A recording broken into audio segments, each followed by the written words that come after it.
আসসালামু আলাইকুম। আমি ডাক্তার নাহিদ হাসান বলছি। সবাইকে স্বাগত জানাচ্ছি আজকের নতুন ভিডিওতে। আজকে আমরা একটি খুবই গুরুত্বপূর্ণ বিষয় নিয়ে আলোচনা করব। সেটি হচ্ছে যে গর্ভধারণের কোনো নারী গর্ভধারণের ১২তম সপ্তাহ পর্যন্ত আসলে তার কি শারীরিক পরিবর্তন, তার কি যত্ন, তার কিভাবে শরীরের প্রতি খেয়াল রাখা উচিত, সে বিষয়গুলো নিয়ে আজকে আমরা আলোচনা করব।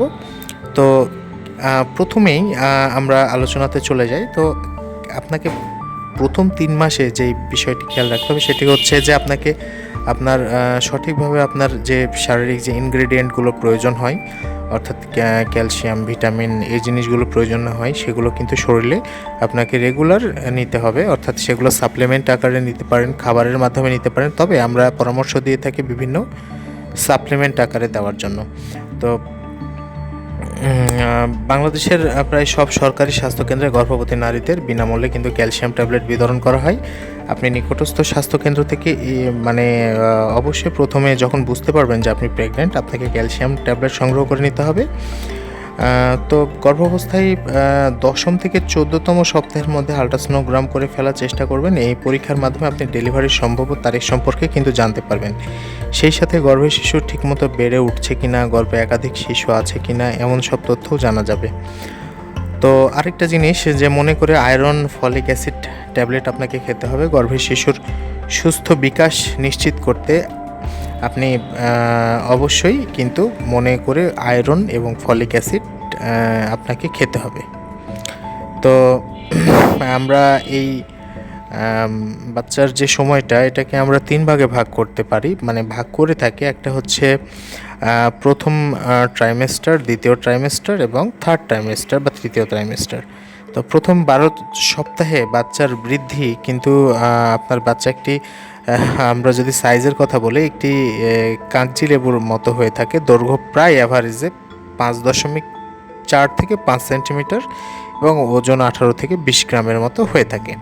আপনার গর্ভের শিশু, ছোট্ট শিশুকে ঘিরে অনেকগুলো অ্যামিনো ফ্লুইড থাকে। হাতে নখ তৈরি হয়, শিশুর লিভারে রক্ত তৈরি হয়, শিশু গিলতে শিখে। এইসব জিনিস কিন্তু আপনার শরীরে ঘটে থাকে। এরপরে আমরা যে ব্যাপারটি বলে থাকি, তো গর্ভকালীন সময়ে এই প্রথম ৩ মাসে তেমন একটা অতিরিক্ত খাবার খাওয়ার প্রয়োজন হয় না। এ সময় আপনি খাবার তালিকায় ক্যালোরির চাহিদা, আপনার উচ্চতা, ওজন এবং দৈনন্দিন শারীরিক যে পরিশ্রম, সেটির উপরে নির্ভর করবে। ওজন বাড়তে থাকলে সে অনুযায়ী খাবারের পরিমাণ কমিয়ে এবং ব্যায়ামের পরিমাণ বাড়িয়ে স্বাভাবিক ওজনে আসার আপনাকে চেষ্টা করতে হবে। আবার ওজন যদি কমতে থাকে তাহলে ব্যায়াম স্বাভাবিক রেখে খাবারের পরিমাণ কিছুটা বাড়িয়ে দিতে পারেন।